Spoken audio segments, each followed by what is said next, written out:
So I hope you all enjoyed lunch and welcome back for the afternoon session. You may have noticed on the program we actually have two shorter panels around the space of machine learning coming up.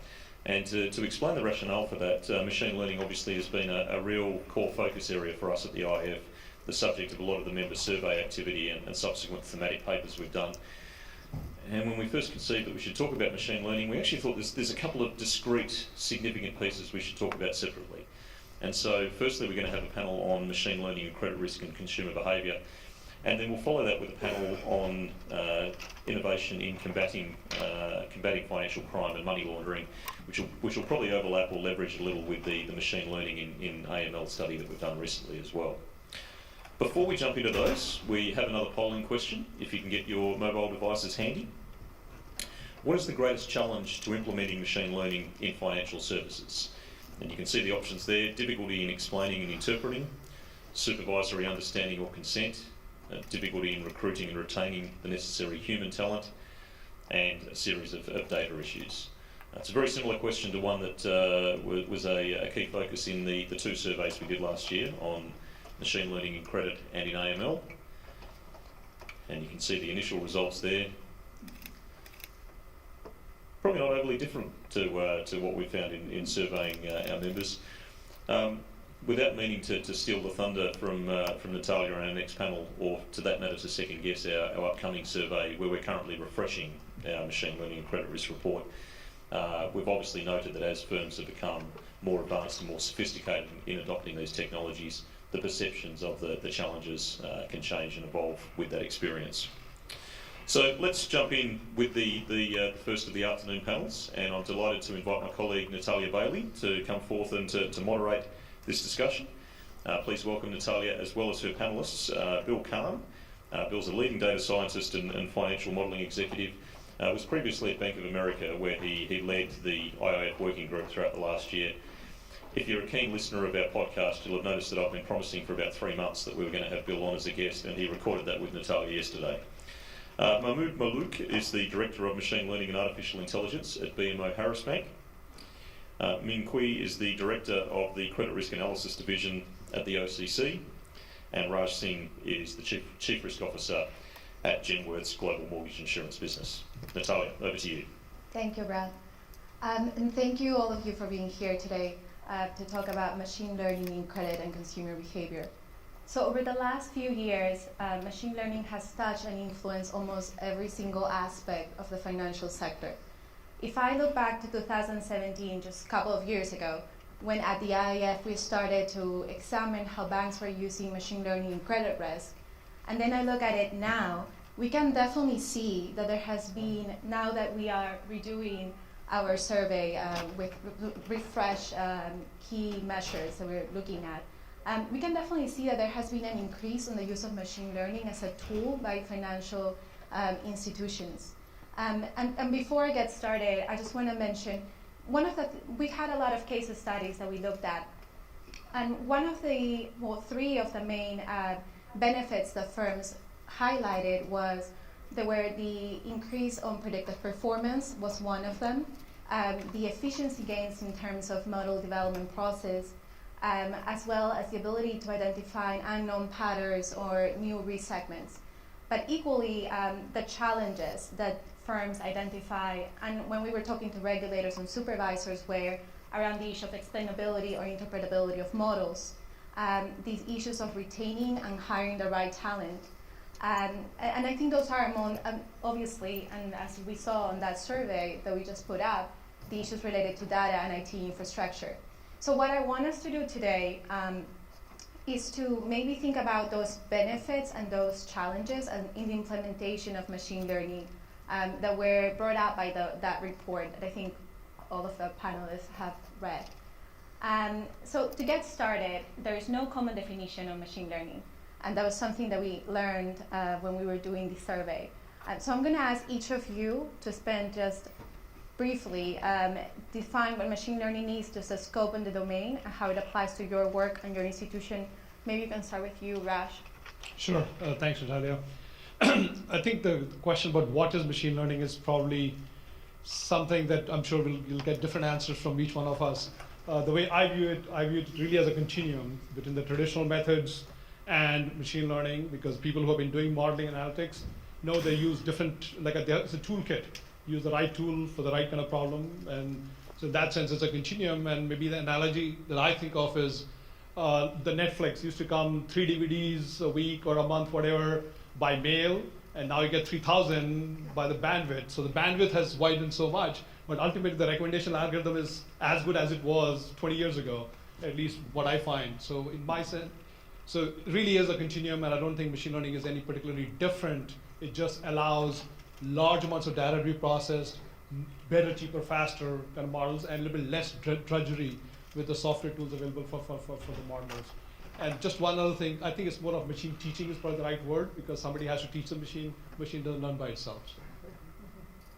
Well, to me, machine learning, in the media, to me, is how the role the human play, right? So whether the model development, building, and selection is driven primarily by automatic algorithm, or by somebody look at it and test hypotheses and choose variables. So that's how I would view that. Even if it's a logistic regression model, but if it's not running by individual or modeler to test hypothesis, choose a variable, if it's go through automatic process, that maybe that could put it under the machine learning space. So I'll try to take maybe a more simplistic view. For us, in credit, in our group at least, in credit risk models, we've been building models for over 20 years, right? In the group, started with capital models and then moved on to adjudication, etc. So for us, really, machine learning models are sort of anything outside of that, linear regression type of word. So when we think about ensemble models and the neural nets and things like that, so anything that kind of pushes the boundaries of complexity. What I think is important, though, is aside from the fact that each one of us has a different definition, is the implications of having a definition, right? As everyone thinks about their model risk frameworks and their policies and guidelines, that definition will have an impact on how those guidelines are formulated. And this is why it's extremely important to spend the time to clearly define what that means for the enterprise. And it has to be really a common definition across the company. Yeah, I think I want to try a slightly more technical approach to what machine learning is. I want to expand on Raj, your continuum. I totally agree with that. On the machine learning side of the continuum, the way the regularization happens, so regularization in statistical modeling is how you separate the signal from the noise. It's the optimal amount of smoothing. If you smooth too much, you don't see the interesting signals, and if you don't smooth enough, you end up reacting to lots of noise that won't actually end up repeating. So that regularization happens in a machine learning algorithm through a really interesting idea, which nowadays sounds simple, but in 1981, when Leo Breiman was first presenting it, it was actually a new idea. And that is, from your data that you have, you randomly select half of it. Actually, there are all kinds of, you select 10%, 9%, there's cross-validation, there's all kinds of interesting ways of doing that random selection. But right now, just think about it. You randomly select half and you just put it aside. And then you do whatever you want on the remaining half. And typically what all machine learning algorithms do is they explore a sequence of increasingly complex models. And Min, you're absolutely right. That sequence might be just a sequence of logistic regressions. It might be forward regression, backwards, it might be stepwise regression, but often it's some other more complex sequence of statistical models. And for each of these, you fit it on your data, and then you see how well it works on your random holdout, then you pick the best one. And that is the key idea that really just sort of distinguishes machine learning algorithms from the classical algorithms, which is you simply come to it with a hypothesis and you fit your parameters and you declare it done. And there is a long continuum here. It's not, if you go back 40 years, people who were doing multiple regression, they were also doing random holdouts back then, so it's not like it's totally new under the sun. So it's the continuum on the machine learning side of the continuum. It's you choose your model because it works well on the random holdout. Great, thank you. It actually doesn't seem like there are that many differences within our panel on the definition of machine learning. So Mahmoud, maybe you can talk about the benefits that you see of the use of machine learning compared with more traditional techniques, And if you could focus a little bit about the improvements in data and risk management in that. Sure. So I'll start maybe by giving an example of something I learned about Amazon, right? So if you go to, I'm sure a lot of us have Amazon accounts here, but if you go to your Amazon account, you can download the history of your transactions that every purchase you made on with your account, right? And you get a giant CSV file that tells you throughout the past 5 years that you had your account, you spent $10,000, right? So you feel bad about yourself, you close the file and move on to something else. But if you are a little bit more savvy, maybe you start looking at how much you spent the first year, second year, third year, see how that trends through time, right? Now, if you are in maybe a sophisticated model development group, you start maybe correlating that information with, let's say, life events or what happened in the macroeconomy, right? And now you start thinking about how can I maybe predict my spending, right, in the next year or two, and maybe start doing something about it, right? So I don't end up in the same situation as the last 5 years or so. So I think about machine learning as a better tool for risk managers to make better decisions, right? And it kind of prompts questions or new questions that maybe we haven't asked in the past.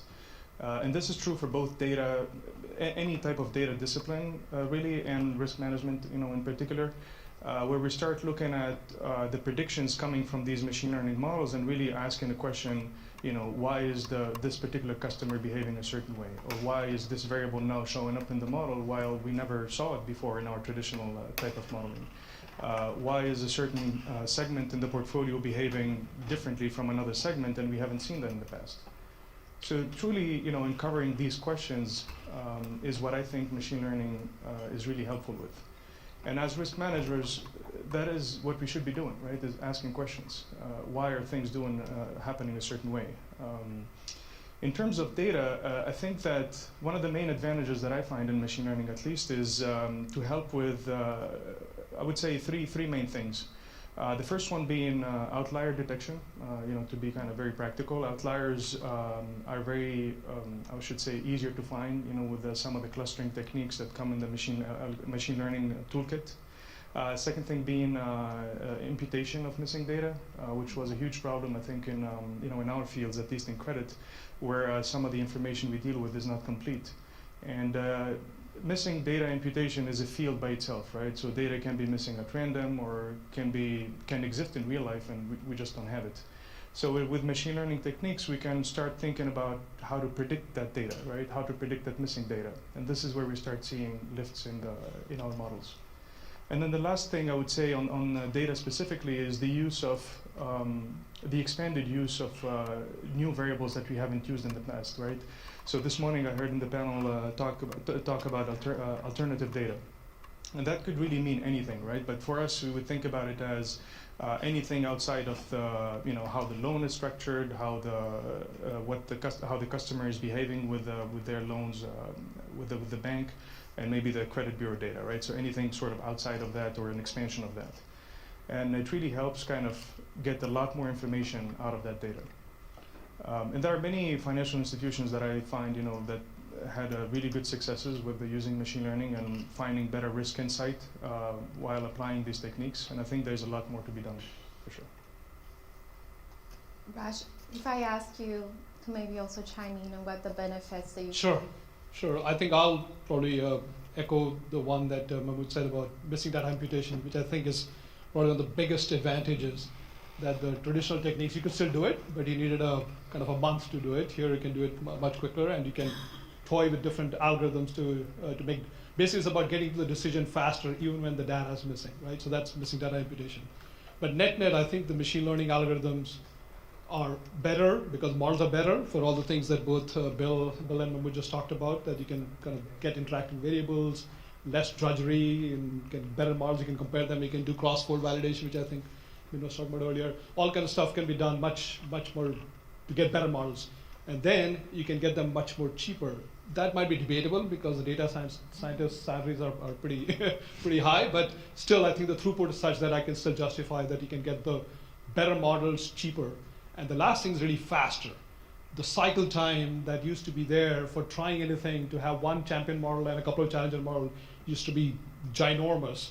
But here you can have multiple models fresher data. Even if your models are not really better because you don't have any more data, but just because it's fresher model and you can react faster and time to market. So I think all those advantages kind of built into the fact that machine learning is helping firms compete much better than they would otherwise, because you're running stale models for a long time because it has not gone through the production cycle, development cycle, testing cycle. Here you can do all that stuff in a much more compressed time frame. Min, Bill, do you want to add anything? Faster, better, cheaper. It's simply welcome to computers. When used well, you get better work out the door. Although I'd like to mention it's faster, better, cheaper. It's not always the case, right? Like you mentioned, there are open source software that allow you to do machine learning free. Traditionally we use SaaS or something, you have to pay very expensive fee for the SaaS license. So it's open up doors, expand the toolboxes, but whether you are the ones getting the benefits of that, and depending on who's building it and what process they go through to make sure you get the benefits, but with the risk understood or monitored. Yeah, to tell you, just to, I think, because the key point that Min said really is, again, this is assuming that all your compliance routines, validation testing remains as tight as it is. It's not the cost of that, because the more complex the model, the more expertise you need to be able to validate it and keep the regulators happy that it is compliant. So long as you guys have started it. It's faster, better, cheaper, and you must be going to this, so maybe we're jumping the gun, but that's assuming that you're doing it right. Right. Mm-hmm. And Right. this is true for all new technologies. Automobile is faster, better, cheaper than the horse-driven cart, but also it creates way worse accidents. And you need an infrastructure that surrounds the new technology. You need the right trained personnel. You need the right responsible usage. And one of the points that you made is responsible software. There are hundreds of vendors of machine learning algorithms now, and I think a few people in the audience can remember 30, 40 years ago when there were hundreds of vendors of multiple regression tools. And in that era, many of those multiple regressions were terribly implemented. They would work on certain data sets correctly and then fail catastrophically and silently on other data sets, possibly my data set. That world has now pretty much slimmed out, and the 12 or 20 major world vendors right now of multiple regression, they basically all do it right. Machine learning has not yet thinned out, and hundreds of the vendors of both open source and commercial of machine learning software, for certain cases it works just fine, but in multiple corner cases, and sometimes not even that far into the corner, they fail, and they fail catastrophically, and they fail silently, which means they produce completely wrong results, and there's no metric or indication that they are completely wrong. And so this is a real risk associated with any new technology, including machine learning. It will eventually, over the next 10 or 20 years, it will weed itself out, and it will become a mature infrastructure we all build on. But right now, it's a little bit weak. And that's the thing. Just one caveat to the kind of the cheaper, right, qualification there. I mean, we realized through time that nothing is free and nothing is cheap in banking, right? Every time you see, open source being free, you have to buy 10,000 other platforms to govern the free stuff, Yeah. right? So nothing really ends up being cheap or free. So you have to really choose the right tools to govern that ecosystem. No free lunch. No free lunch, absolutely not. So that is actually a really good segue to talking about challenges, and I'm going to start with you, Min, and if you can also share the OCC's and regulators' view on the challenges you see with implementing machine learning.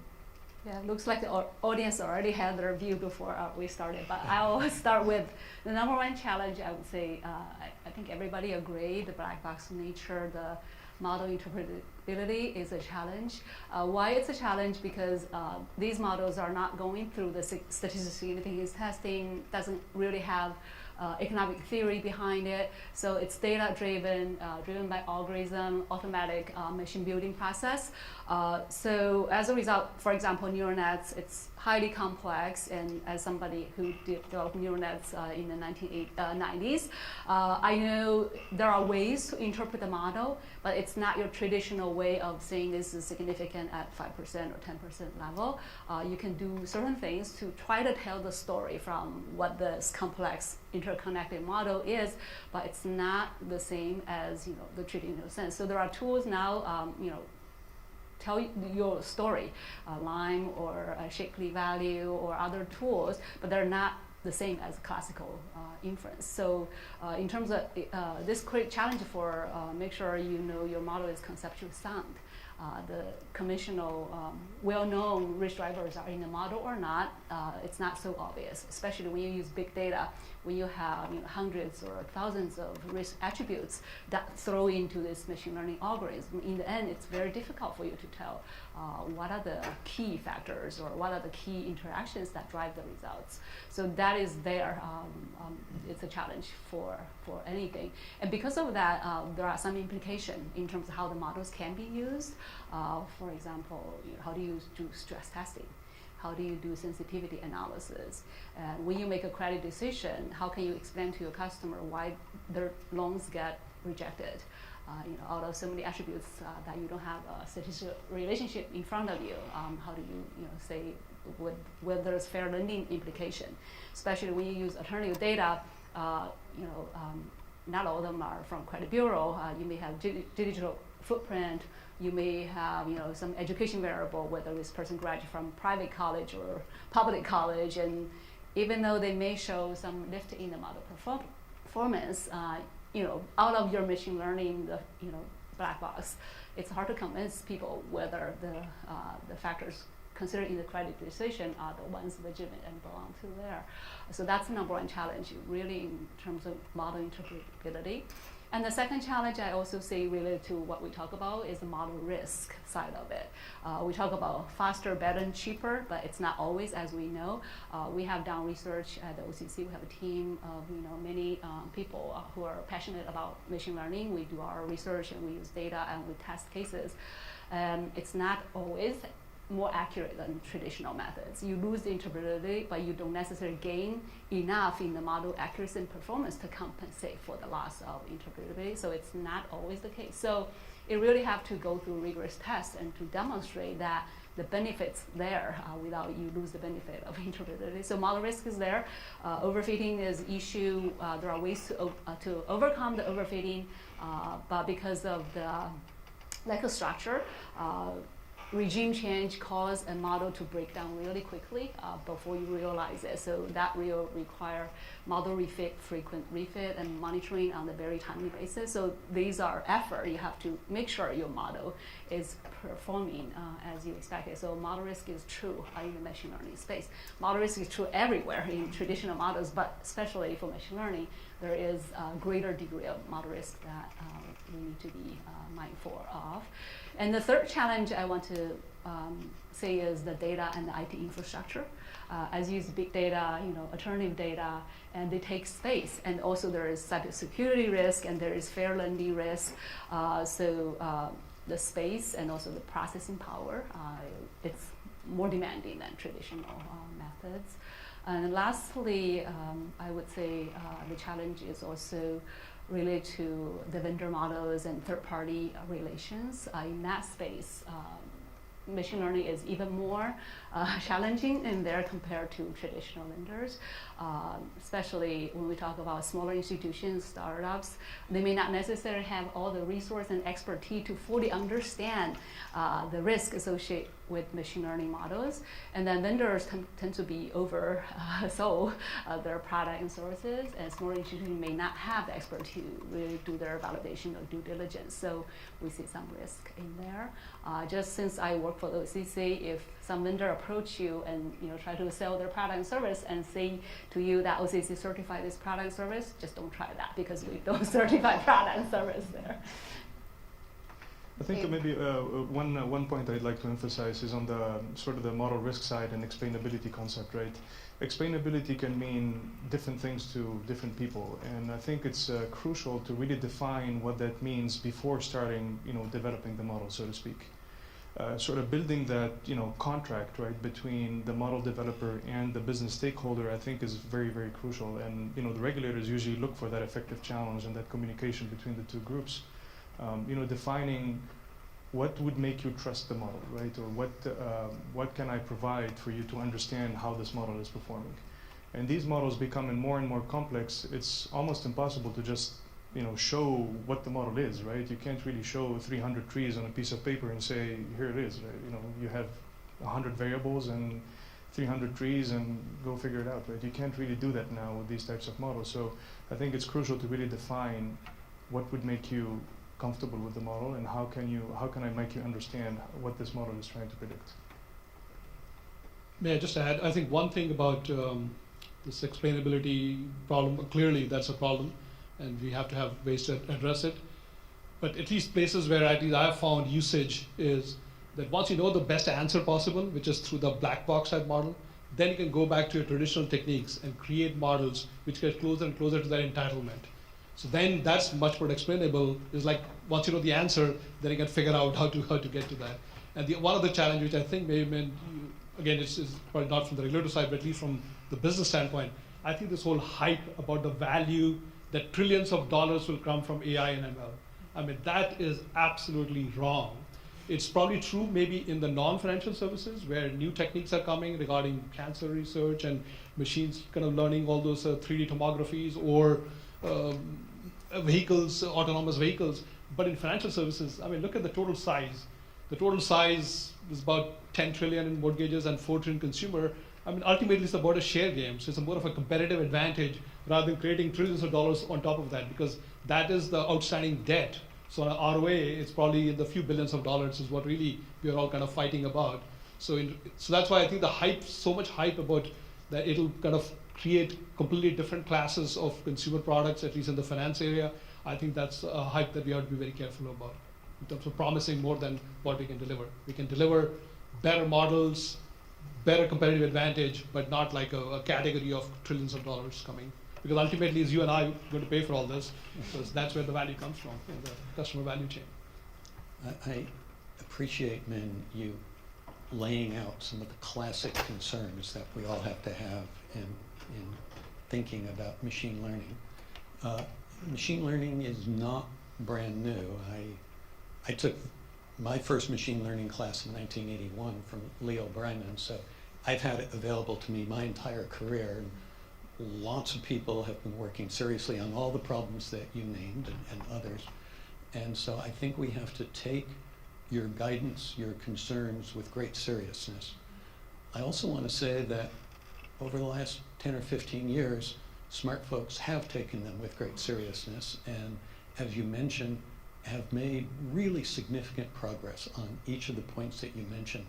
Some of the points you mentioned, like using inappropriate variables, that's not a machine learning, that's just a modeling and a societal question, not unique to machine learning. And I think there are a whole class of problems that are just hard modeling problems, machine learning or not. The interpretability, I want to generalize that. I think that interpretability directly is not what's of interest. I actually think the point made that what we really want is to be able to trust this new technology. We want to be able to trust this thing. It looks like a rocket ship. It's got a point. It's got fins on it. What could go wrong? Paint it beautifully, and then the whole thing blows up. And of course, all new technologies in 1800 boilers, steam boilers, amazing new technology, they would blow up and kill people.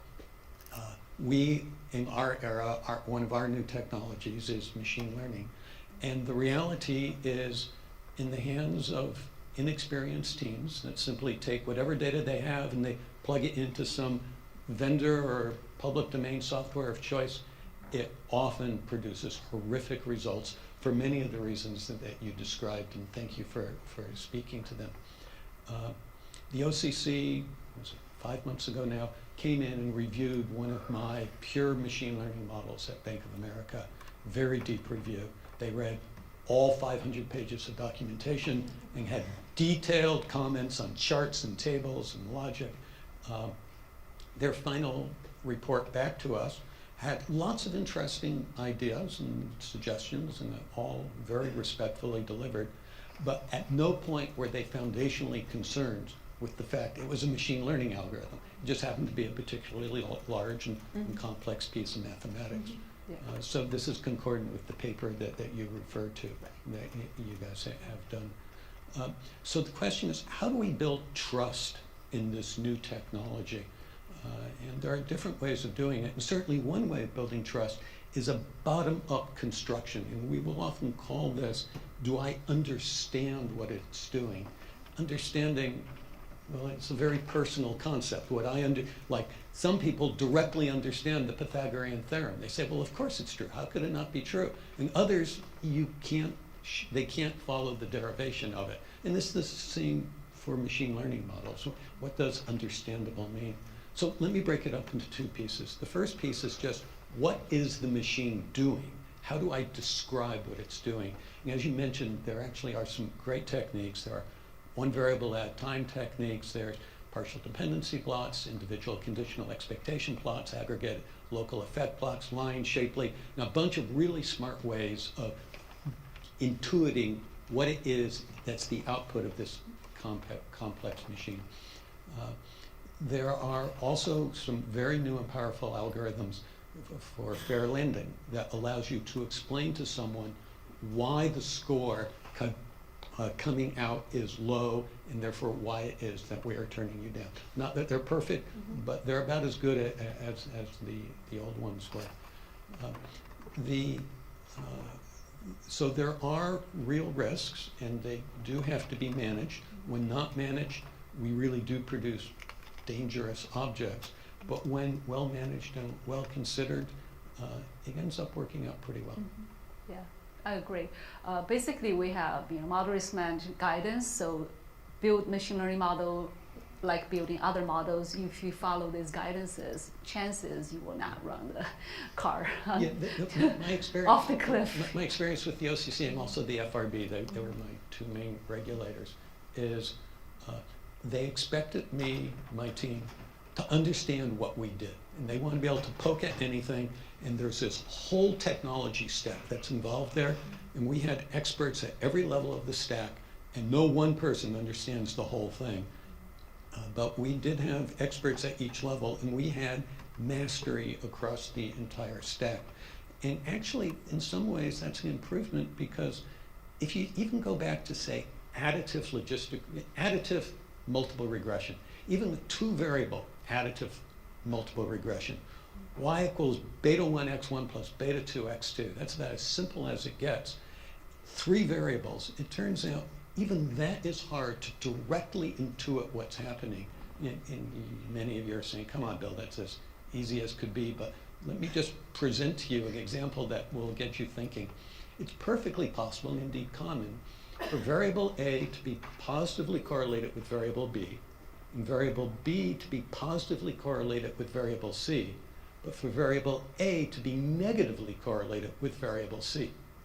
It's common, it shows up in data all the time, and the question is, well, is that intuitive? Well, if you really get your head into how this point cloud is sitting in three-dimensional space, you can actually figure it out. And if you think about it deeply enough, it becomes intuitive. That's sort of an oxymoron.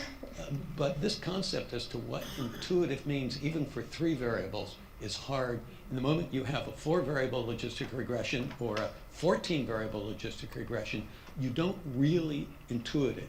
You understand the pieces of the stack, you understand the math, you understand the asymptotics, you understand the software implementation, and you also have the outside in, which is the continual ongoing monitoring.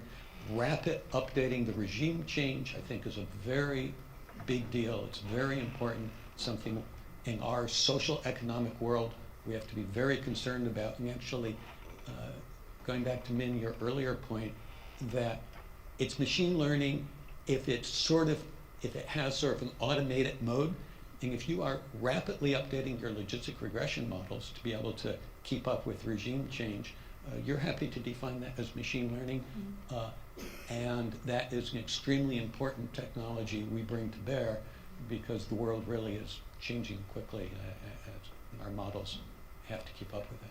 So we ended up talking already, answering the next question about transparency, but that's great because it was natural. But we didn't really talk about the issue of talent, and I mean, we don't really have that much time, but if any of you want to jump on that question just briefly, and then we can move to our last question. I can give a couple thoughts on that. I think what we've seen in the past, I would say 5 years, is the proliferation of these. I'm going to start with the entry-level, right, type of modeler. Of these kind of graduate programs in universities that really have a strong focus on machine learning, right? You see these buzzwords everywhere: master in AI, master in machine learning, master in business analytics or advanced analytics sometimes. And what I found sometimes difficult is to find talent that truly understands what they are trying to do with machine learning, in the sense that they may understand the technology side of it, but they completely fail in the mathematics and the statistics. Or vice versa. You may find mathematicians and statisticians that are extremely good with theory, but they fail with technology. And now you add data on top of that, and you get a really strange mix of a profile that I think everyone is struggling to find today in the industry. And I think the key is, and there were many studies done on this, but the key may not be to really find new people in the space, but educate our people, right, our model developers, to be proficient in the space. And I think this is where every financial institution should be turning their efforts to. Every company now has giant groups of model developers, right? Those are the model developers and the quantitative skills that need to be built, right, and educated enough to really jump in the space and drive the quantitative skills and the quantitative techniques to this machine learning sort of world. So if we spend maybe, I don't know how much time we have left, but very briefly, just where do you think machine learning is going, specifically for credit and consumer behavior? What's the future? Raj, maybe you can start. Yeah, again, it's prognosticating, so it's like armchair, very easy to talk about these things, but I think the area where at least I find the biggest opportunity is the new to credit. When I was talking about people we have squeezed the lemon in the consumer finance industry so much that every bank basically has the same model, the same decision. Anything that goes through the Fannie Freddie model will get the same answer. So the opportunity really is people who are new to credit, which is where either alternate data or even the existing data just look differently with different interaction variables, is probably an area where I think machine learning definitely has a future. And the other part really is, I think that Tanvi was talking about she was talking about needle in the haystack, but rare event detection, which I think at least in our area we look at on the cyber risk side. I think that's where very good applications are not even invented yet. They are there, but I think there's a lot more room to grow there. Yeah, I think that one of the things that's coming at us quickly is machine learning, any modeling, it extracts the information that exists inside of the data you have. But often the information we want just doesn't sit in the data we have. And so what you have to do to be a scientist, you have to go out and actively and purposefully collect the data that's relevant to your business problem. And so experimental design, it's an old traditional field of statistical modeling. And I think increasingly the machine learning community is going to learn how important it is to build high-value data sets. For credits, like I agree with you, it's well understand. We have a lot of data, credit bureau data, bank internal data, GSE data, a lot of data. But then maybe in order to gain the existing data, you have to use new algorithm to improve, to squeeze the actual accuracy out of the new algorithm. So machine learning has a shot to there. And also, in order to really enhance the model that's already being used for so many years, alternative data, new data that hasn't been used will have to come to play. So I think both the algorithm and also the new data, new variable will bring opportunity there. I think I'll just maybe cite two sort of areas where I think the machine learning can really help. I would say the first one is where we have a traditional type of banking where it's very kind of relationship based, right? Or banker to customer, right? We usually see this in the commercial or corporate space where you have very big clients, and they're usually not comfortable with relying on predictions of some sort to make their decisions. And I think machine learning can truly bring value there to augment the toolkit of the banker, right, to provide better decisions for the customer. And then the second area, which is fairly new also, is automation and maybe intelligent automation, right? Not just robotics for the sake of automating, points and clicks and copying and pasting, but truly find ways to automate the way we build models, the way we define our operations in the team for quantitative tasks or others. As every financial institution is trying to cut costs left and right, I think automation is definitely one of the ways that could help with that. So we ran out of time.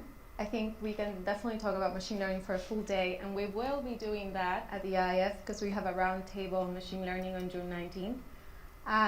But thank you so much for each of you for sharing your experiences with us today. Thank you.